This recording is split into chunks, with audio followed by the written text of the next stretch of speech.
Mga kapuso, pagpalubong mangin libre na para sa mga pigado nga pamilya. Punerarya nga magpamaliban sa serbisyo pagamultahan. Si Kim Salinas sa katutok. Wala na sang palaligban ang mga pigado nga pamilya. Sa tion may magtaliwan sa ila himata. Ini matapos nanginlayin na ang hagna nga rakamando sa gobyerno sa paghatag sang libre nga pagpalubong sa mga pigado nga pamilya.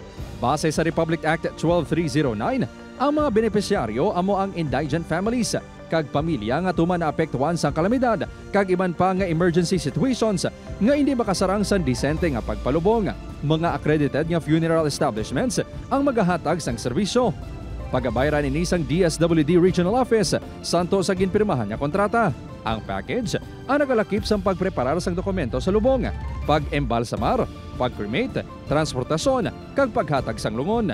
Dapat magpresentar ang benepisyaryo sang valid ID, death certificate, funeral contract kag social case study. Dako nga buli kay Feby ang layi. Nahaya karon ang tiya sini sa barangay Sook sa Arevalo. Tuman kabugat sa ilang apigado ang 50,000 pesos nga gasto sa pagpalubong.